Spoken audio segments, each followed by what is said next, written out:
السلام علیکم ورحمۃ اللہ تعالیٰ وبرکاتہ۔ محمد فاروق رضوی خان کا بیان آپ سنیں۔ اور صحابہ کرام بھی بابوں کی کیٹیگری میں آتے، انبیاء تو نہیں ہیں۔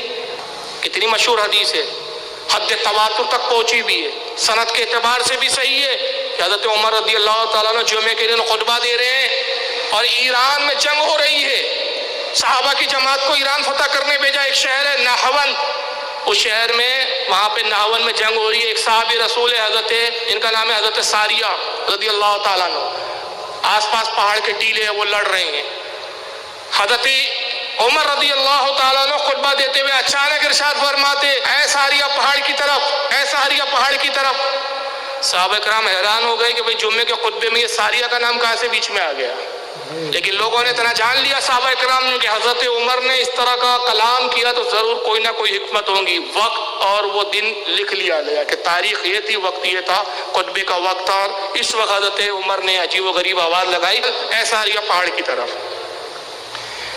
یہاں تک کہ جنگ فتح ہوئی، فتح ہونے کے بعد حضرت ساریہ رضی اللہ تعالیٰ جب فتح آپ لوٹے تو آپ نے فرمایا کہ خدا کی قسم یہ جنگ ہم ہارنے والے تھے۔ وجہ یہ تھی کہ پہاڑ کے پیچھے دشمن گھاگ لگائے بیٹھے تھا اور ہم غافل تھے، ہمیں نہیں معلوم تھا کہ پہاڑ کے پیچھے سے دشمن ہم پر حملہ آور ہو رہا ہے۔ بس قریب تھا کہ وہ دشمن ہم پر حملہ کرتا، ہم نے حضرت عمر کی آواز سنی کہ حضرت عمر کہہ رہے تھے اے ساریہ پہاڑ کی طرف۔ بس جیسی حضرت عمر کی آواز آئی ہم متوجہ ہوئے اس طرف، دیکھا دشمن ہے، بس اللہ نے ہم کو عظیم الشان سے فتح سے نوازا۔ پوچھنے والوں نے پوچھا، لوگوں نے کہا بتاؤ وقت کیا تھا؟ کہا جمعے کا دن تھا، فلاں تاریخ تھی، اور یہ وہی وقت تھا جب اس وقت خطبہ دیا جاتا ہے۔ تو اب اس میں دو کرامتیں ہیں، ایک تو حضرت عمر کی کرامت کہ مدینے سے نہون دیکھ رہے ہیں جو سینکڑوں میل دور ہے، یہ نہون کا منظر دیکھ رہے ہیں، آواز لگا رہے ہیں، آواز وہاں تک پہنچ بھی رہی ہے، یہ عمر کی کرامت، اور حضرت عمر کی اس آواز کو وہ سن رہے ہیں، یہ حضرت ساریہ کی کرامت۔ اور متواتر حدیثیں اگر حوالے دوں تو بہت لمبی فہرست ہے، میں صفحے چھوڑ دے رہا ہوں، صرف بس نام لے رہا ہوں کتابوں کے۔ امام طبری نے اس کو تاریخ الطبری کے اندر اس کو لکھا ہے، اس حدیث کو۔ حضرت امام ابو نعیم نے اس کو دلائل النبوہ میں لکھا ہے، اسی حدیث کو امام بہقی نے دلائل النبوہ میں لکھا، اسی حدیث کو خطیب تبریزی نے مشکات المصابیح مشکات شریف میں لکھا، اسی حدیث کو ابن کثیر نے البدایہ والنہایہ میں لکھا، اسی حدیث کو امام ابن الاسیر نے اپنی کتاب عرض الغابہ میں لکھا، اسی حدیث کو امام ابن حجر اسقلانی نے علی صحابہ فی تمیز الصحابہ میں لکھا، اسی حدیث کو امام سخاوی نے اپنی کتاب المقاصد الحسنہ میں لکھا، اسی حدیث کو امام اجلونی نے کشف الخفا کے اندر لکھا۔ تو یہ متعدد حوالے ہیں کہ جہاں یہ حدیث حد تواتر تک پہنچی ہے کہ حضرت عمر کی کرامت ہے کہ ہزاروں سینکڑوں میل دور دیکھ بھی رہے ہیں اور اپنی آواز پہنچا بھی رہے ہیں۔ اب کون ہے جو انکار کرے ان سارے محدثین کا اور ان مستند حدیثوں کا اور مستند کتابوں کا؟ تو کیا حضرت عمر نبی تھے؟ بابی تھے نا۔ تو جب حضرت عمر کو اللہ نے قوت دی تو کیا اور اولیاء کو اللہ تعالیٰ قوت عطا نہیں کر سکتا؟ تو کم از کم خوش عقیدہ تو اس پہ شک نہ کرے۔ ہاں اگر مرزا جیسے جاہلوں کے نصیب میں شک کرنا ہی ہے تو اس کا علاج ہمارے پاس پھر کچھ بھی نہیں ہے، کیونکہ ابو جہل بھی چاند کے ٹکڑے ہوتے ہوئے دیکھتا تھا مگر تب بھی یہ کہتا تھا یہ تو محمد نے جادو کیا ہے۔ تو اب جن کے دماغوں میں جادو بھرا ہوا ان کا کوئی علاج ہمارے پاس نہیں ہے، لیکن کرامتیں، اولیاء کے فضائل، اولیاء کی عظمتیں، ان کے مناقب یہ خوش عقیدہ لوگوں کے لیے کہ خوش عقیدہ ان کو سنتے اور اپنے بزرگوں کے ان کمالات پر جھومتے اور سبحان اللہ کہتے ہیں۔ اور سبحان اللہ اس لیے کہتے ہیں کہ اللہ ہی ہے جس نے ہمارے ان بزرگوں کو یہ طاقت و قوت عطا فرمائی ہے، اس لیے تمام تعریف اللہ کے لیے جس نے یہ مقام ہمارے بزرگوں کو عطا کیا ہے اور ان کا محب ہمیں بنایا ہے۔ مولا علی کا دور خلافت ہے، کوفہ میں آپ مقیم ہے، ایک حبشی غلام ہے آپ کے زمانے کا، حضرت علی کو بہت چاہتا تھا، بڑا محبوب رکھتا تھا، لیکن شامات اعمال کہ اس نے ایک چوری کر لی صاحب۔ اب چوری کرتے ہوئے پکڑا گیا کہ حضرت علی کی عدالت میں لایا گیا۔ حضرت علی نے کہا کہ تجھ نے چوری کی ہے، یہ جرم تجھے قبول ہے؟ اس نے کہا ہاں حضور، میں آپ کے سامنے جھوٹ نہیں بول سکتا، انکار نہیں کر سکتا، میں نے چوری کیا۔ آپ نے فرمایا اسلامی شریعت کا قانون یہ ہے کہ اس کے ہاتھ کاٹ دیے جائیں۔ اس کا ہاتھ کاٹ دیا گیا، ہاتھ کٹا، خون بہ رہا ہے، پٹی وغیرہ باندھ دی گئی، اور وہ اس کو کہا گیا کہ اب اپنے گھر کی طرف چلا جا۔ وہ گھر کی طرف جا رہا ہے تو راستے میں حضرت سلمان فارسی آ رہے ہیں، وہ حضرت علی سے ملنے کے لیے آ رہے تھے، اور ساتھ میں ایک بہت جلیل القدر تابعی تھے، ابن القوا نام تھا ان کا۔ چھوٹے کاف سے ابن القوا، وہ سلمان فارسی کے ساتھ آ رہے، دیکھا کہ خون کے قطرے ٹپک رہے ہو، پٹی باندھنے کے بعد جب ظاہر ہے ایک ہاتھ کاٹا گیا ہو تو آپ اندازہ لگا سکتے کہ خون کیسے بہے گا، اور اس زمانے میں اتنی تو میڈیکل ترقی نہیں تھی کہ صاحب پوری طرح خون رکوا دیا جائے، پٹی بندھی تھی کچھ کچھ، اس سے پھر بھی خون ٹپک رہا تھا اور وہ تکلیف کے ساتھ چل رہا تھا، تکلیف ہو رہی تھی۔ سلمان فارسی کی نظر پڑی اور ابن القوا ان کے ساتھ تھے، اور تابعی انہوں نے بھی دیکھا، انہوں نے کہا کیا ہوا، یہ ہاتھ تیرا کیسے کٹا؟ تو اس نے کہا کہ چوری کے جرم میں کٹا ہے۔ کہا کس نے تجھ پر یہ سزا نافذ کی، کس نے چوری کی جرم میں تیرے ہاتھ کاٹا ہے؟ تو اس نے جواب میں کیسے جملے کہا یہ ہاتھ اس نے کاٹا ہے جو رسول اللہ کا بھائی ہے، جو یہ حسن و حسین کا پدر ہے، جو بطول زہرا کا شوہر ہے، جو باب العلم ہے، جو نبی کا سب سے زیادہ چہیتا ہے۔ علی کی تعریف کی اس نے۔ تو حضرت سلمان فارسی کہتے ہیں کہ تعجب ہے تیری عقل پر، علی نے تیرے ہاتھ کاٹے اور تو ان کی تعریف کرتا ہے، ان کی توصیف بیان کر رہا ہے۔ تو کہا کہ کیوں نہ میں علی کی تعریف کروں کہ انہوں نے جو میرے ساتھ کیا شریعت کے مطابق کیا، خدا کی قسم اگر اس شریعت کے مطابق اگر میرے جرم کی سزا نہ دیتے تو قیامت کے دن مجھے اس کی سزا سے زیادہ شدید ملتی۔ یہ سزا نافذ کر کے انہوں نے مجھے آخرت اور جہنم کی آگ سے بچا لیا ہے۔ حضرت سلمان نے سنا تو حضرت علی کی خدمت میں پہنچے اور کہا کہ حضور ابھی آپ کی بارگاہ سے ایک شخص گیا جس کے ہاتھ کاٹے گئے۔ فرمایا ہاں اس نے چوری کی تھی، اس بنیاد پر اس کے ہاتھ کاٹے گئے۔ کہا حضور راستے میں ملا، ہم نے جب اس سے پوچھا تو اس نے آپ کی بڑی تعریف کی اور بڑی توصیف بیان کی، اور حضرت سلمان نے پورے جملے سنائے۔ مولا علی نے کہا جاؤ اس کو بلا کے لے آؤ۔ کوئی گیا اور جا کے بلایا کہ علی بلاتے، یہ پہنچا، آپ نے فرمایا لوگوں وہ ہاتھ جو اس کا کاٹ کے رکھا ہوا تھا وہ کہاں ہے؟ تو کہا حضور وہ ایک طرف رکھ دیا ہم نے کہ بعد میں اس کو دفن کر دے۔ فرمایا لے آؤ۔ ہاتھ لایا، مولا علی نے اپنا لباب لگایا، ہاتھ لگایا اور اس پہ کپڑا اس کا امامہ لپیٹ دیا اور فرمایا کھول۔ جب کھولا تو ہاتھ ایسا تھا جیسے کبھی جدا ہوا ہی نہیں۔ لوگوں نے کہا علی یہ کیا بات ہے، آپ ہی ہاتھ کاٹتے اور پھر آپ ہی ہاتھ درست فرماتے؟ کہا ہاتھ کاٹنا شریعت کا تقاضا تھا، ہاتھ کو صحیح و سالم جوڑنا یہ محبت کا تقاضا تھا، یہ مجھ سے محبت کرتا ہے اس لیے یہ کام کیا۔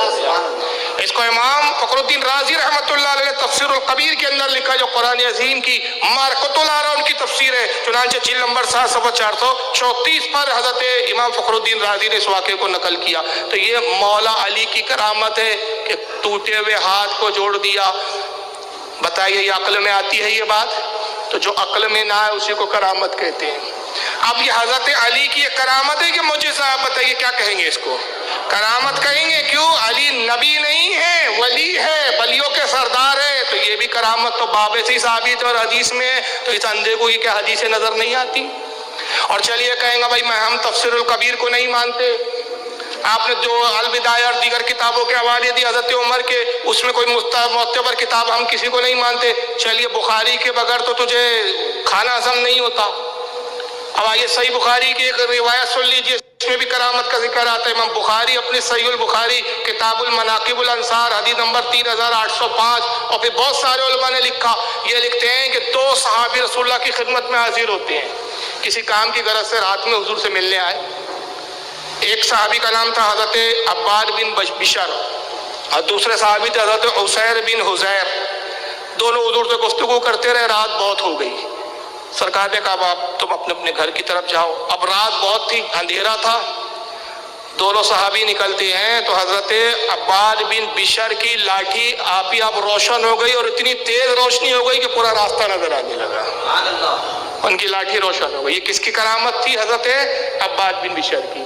اب دونوں اس روشنی میں دونوں صحابی چل رہے ہیں، اور راوی کہتے ہیں کہ پھر ایک ایسا مقام آیا کہ دونوں کے راستے جدا تھے۔ حضرت عباد کا گھر اس طرف تھا اور حضرت اسید بن حزیر کا گھر اس طرف تھا۔ تو حضرت اسید بن حزیر نے کیا کیا؟ اپنی لاٹھی ان کی لاٹھی سے ماری، ان کی بھی لاٹھی روشن ہو گئی، اب یہ اس روشنی میں اس طرف چل پڑا۔ یہ بخاری کے اندر ہے۔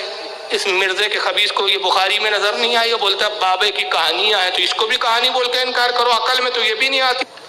جو عقل میں نہ ہے اسی کو کیا کہتے ہیں؟ کرامت۔ اب مرزا کی عقل میں نہیں آ رہی ہے اس لیے تو کرامت ہے، اگر مرزا کی عقل میں آ جائے تو پھر کرامت کہاں ہے؟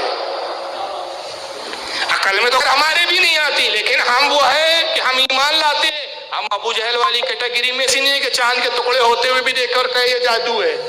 ایسا نصیب یہ مرزا اور اس کے جاہلوں کو ہی ملا ہے صاحب، کہ جو نہ مانے۔ اچھا پھر اس حدیث کو امام بخاری کے علاوہ امام احمد ابن حنبل نے بھی لکھا ہے، جو امام بخاری کے استاد ہے، اپنی مستد میں انہوں نے لکھا حدیث نمبر 12404۔ امام ابو نعیم نے لکھا دلائل النبوہ میں، امام حاکم نے لکھا، امام بہقی نے لکھا، امام بغوی نے لکھا، امام تبریزی نے لکھا، گرج کے بہت سارے متعدد علماء نے لکھا۔ اور حضرت انس رضی اللہ تعالیٰ صحابی رسول ہے۔ کون ہے یہ؟ صحابی رسول ہے، حضور صلی اللہ علیہ وسلم کے ساتھ 10 سال آپ کی صحبت رہی ہے، 10 سال حضور کی خدمت میں رہے انس بن مالک۔ وہ فرماتے ہیں کہ ایک انصاری نوجوان تھا ہمارے پڑوس میں قریب میں، وہ بیمار ہو گیا، بڑا شدید بیمار ہوا، اس کی بیماری کی خبر آئی، حضرت انس کہتے ہیں میں اور کچھ ساتھی ہم لوگ اس کی عیادت کے لیے پہنچے، دیکھا تو آخری وقت تھا اور سانسیں اس کی اکھڑ رہی تھی، ایک سانس آتی تھی ایک سانس جاتی تھی، نزا کا عالم تھا، کچھ دیر بعد اس کا انتقال ہو گیا۔ ایک لوتا بیٹا تھا، بوڑھی ماں تھی اس کی۔ انس فرماتے ہیں کہ جب اس کا انتقال ہو گیا تو ہم نے اس کے چہرے پہ کپڑا ڈال دیا، تو اس کی ماں نے پوچھا کہ تم نے میرے بچے کے چہرے پہ کپڑا ڈال دیا تو کیا یہ مر گیا ہے؟ تو لوگوں نے کہا کہ ہاں مائی صبر کر، تیرا بیٹا مر گیا ہے۔ انس بن مالک کہتے ہیں کہ بس وہ بڑھیا اٹھی، ہم نے دیکھا کہ اس نے وضو کیا، جانماز بچھائی اور اللہ کی بارگاہ میں ہاتھ اٹھا کے کہتی ہے کہ رب قدیر تو گواہ ہے کہ میں تیرے رسول پر ایمان لائی، تجھ پر ایمان لائی، اے مولا میں ضعیفہ بڑھیا، ایک ہی میرا سہارا ہے، اس وقت مجھے یہ صدمہ اور یہ داغ نہ دے، اے رب قدیر میں تیری بندی عرض کرتی ہوں کہ میرے بیٹے کی موت کا مجھے داغ نہ دے۔ انس کہتے ہیں بس اب یہ کہی رہی تھی کہ ہم نے دیکھا کہ اس کا بیٹا زندہ ہو گیا اور خدا کی قسم پھر ہمارے ساتھ اس نے کھانا کھایا۔ تو یہ مر کے زندہ ہونا یہ حدیثوں سے بھی ثابت ہے اور یہ صحابہ کی بھی کرامت ہے، یہ اس ضعیفہ کی کرامت ہے کہ اللہ کی بارگاہ میں اس نے زندگی کی بھیک مانگی، زندگی کے لیے دعا کی، اللہ تعالیٰ نے اس کے بیٹے کو زندگی عطا کر دی۔ اور اس لیے یہ روایت جو ہے ضعیف بھی نہیں ہے بلکہ معتبر ہے۔ اس کو ابن عدی نے الکامل میں لکھا ہے جلد نمبر 4 صفحہ 62، امام بہقی نے دلائل النبوہ میں لکھا جلد 6 صفحہ 51، ابن کثیر نے البدایہ والنہایہ میں لکھا جلد 6 صفحہ 192، اور ابن کثیر کہتے ہیں ھذا اسناد الرجال الثقات، اس حدیث کے جتنے راوی ہیں سب ثقہ راوی ہیں، اس کی سند میں سارے سچے راوی ہیں، تو حدیث بھی صحیح ہے۔ تو بزرگوں کا مردوں کو جلا دینا یہ کرامت سے کوئی بعید نہیں ہے۔ اچھا سارے واقعات آپ کو حدیثوں میں بھی ملیں گے۔ اب یہ الگ بات ہے کہ وہاں بڑے پڑھتے کچھ نہیں ہے مگر اپنے آپ کو اللہ میں بہت بڑا سمجھتے ہیں، لوگ پڑھتے کچھ نہیں ہے یہ، اور آج کے بزرگوں پہ اعتراض کرتے ہیں۔ ارے جو آج کے بزرگوں کی بات ہے یہ ساری پہلے بھی بزرگوں سے چلی آ رہی ہے، معتبر لوگوں نے لکھا ہے، معتبر حدیثوں کی کتابوں میں۔ امام شیبی مولا علی کے شاگرد تابعی اور امام اعظم ابو حنیفہ کے استاد ہیں۔ امام شیبی رحمۃ اللہ علیہ فرماتے ہیں کہ یمن کے لوگ جو ہے جہاد پر نکلے اور یمن کے لوگ تھے جہاد کے لیے جا رہے تھے، تو اس میں ایک شخص تھا جس کی سواری ایک گدھا تھا، گدھے پہ وہ سواری کر رہا تھا۔ کہتے ہیں کہ راستے میں اس شخص کا گدھا مر گیا، اس کی موت ہو گئی۔ تو لوگوں نے کہا بھائی اب گدھا مر گیا، اس کو چھوڑو، اب ہمارے ساتھ چلو۔ تو اس نے کہا نہیں، یہ گدھے سے مجھے بڑا لگاؤ تھا، میں اس کو چھوڑ نہیں سکتا۔ تو بہرحال وہ شخص نے، جو وہ بھی خود تابعی تھے، جلیل القدر تابعی تھا وہ نوجوان، اس نے وضو کیا، جانماز بچھائی اور دعا کرتے کہتا ہے کہ رب قدیر تو جانتا ہے کہ میں تیری راہ میں تیری رضا کے لیے نکلا ہوں، میری سواری مر چکی ہے، خالق کائنات تو قادر مطلق ہے کہ میری دعاؤں اور میری التجاؤں کو سن لے اور اس گدھے کو زندگی عطا فرما دے۔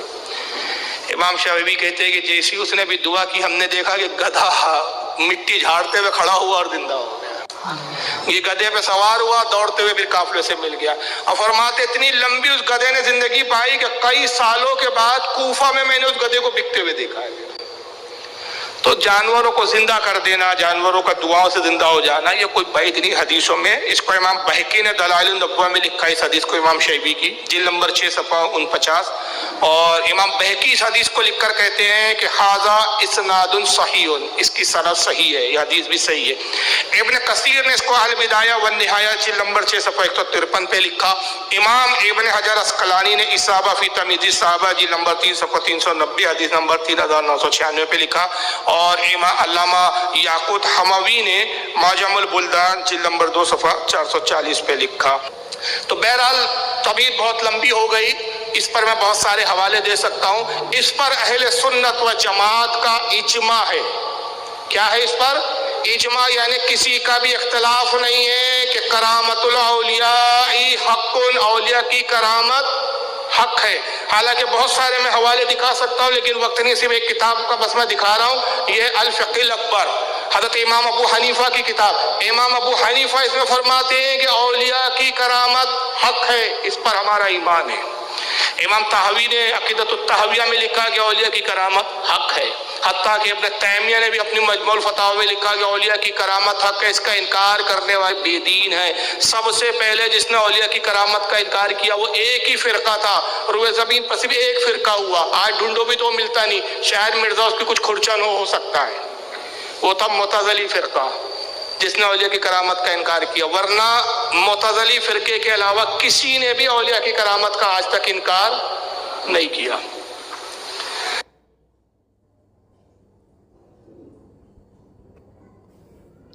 بے شک اولیاء کرام جو لوگ ہوتے ہیں، ولی ہوتا ہی ہے اللہ کا دوست، اور وہ جو کرامت دکھاتے ہیں وہ حق ہے، اس پر ہم سب کو ایمان رکھنا چاہیے، کیونکہ اولیاء کرام کرامت اپنی طرف سے نہیں دکھاتے ہیں، بلکہ وہ رب کے حکموں کے مطابق وہ کرامت دکھاتے ہیں۔ ہمارے ہند کے راجہ خواجہ غریب نواز نے بھی کئی کرامت آپ دکھائے، آپ جو ہندوستان کے سرزمین پر آئے، اور بڑے پیر سرکار غوث اعظم رضی اللہ تعالیٰ نے بھی بہت ساری کرامت آپ سے کثرت سے زیادہ آپ کی کرامت ظاہر ہوئے، اور آپ حضرات اس بیان کو سنیں اور اللہ کے ولیوں سے محبت کریں، غوث اعظم کی مدد کو طلب کریں، فریاد کریں۔ انشاءاللہ اس بیان سے آپ کو کچھ فائدہ